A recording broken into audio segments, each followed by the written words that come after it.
Donnie Eldridge, one of the brewers and co-owners of Emersumnice Brewery. Owasso has always been kind of a second home to me. For the last 30 years, have been working out of the helicopter base off 169 with the Army, and this was someplace that we came for lunch, came for dinner. After we flew at night, we'd come up here and maybe have a beer at one of the local establishments. I moved here for a short period of time. And the community is just solid. They're super friendly. They back everything from the high school sports to the local golf venues that they have here. It's a tight-knit community. During that month of April where we were closed down, we still sold close to 400 gallons of beer while we were closed. That may or may not seem like a lot to a lot of people, but for a place that was closed and we were selling them 64 ounces at a time, we sold almost 600 growlers. And I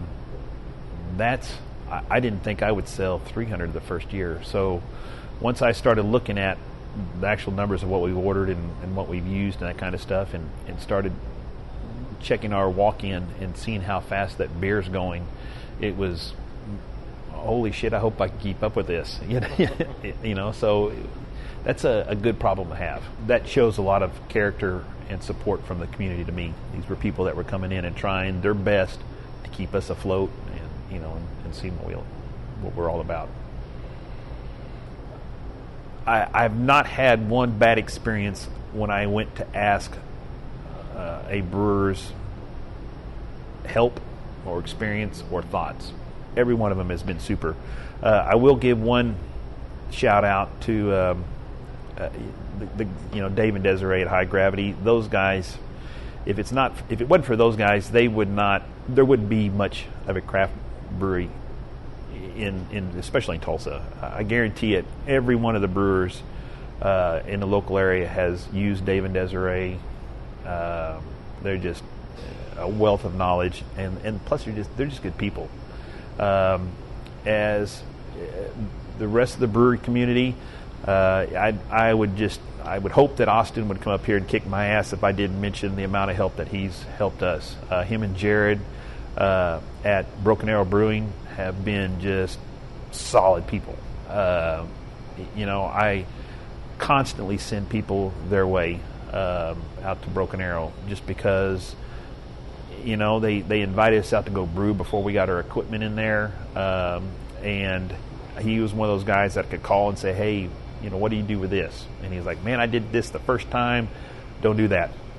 And those are the kind of friends, and I call Austin a friend that you need when you're starting a business. I said, and he's just like a lot of the other brewers. If I had a question, I could go and ask those guys, and a lot of stuff that I picked up when building this stuff was from other breweries, and they were like, hey, I wished I'd done this, and I was able to implement that, and not have to have that mistake learned.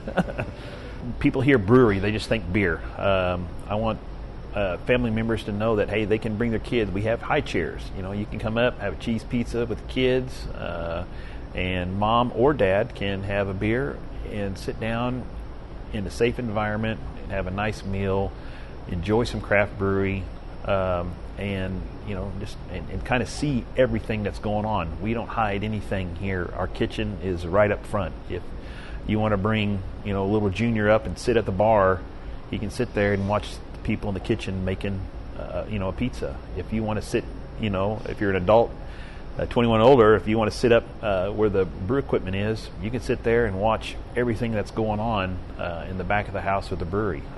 So everything you see is what's happening. There's nothing hidden here.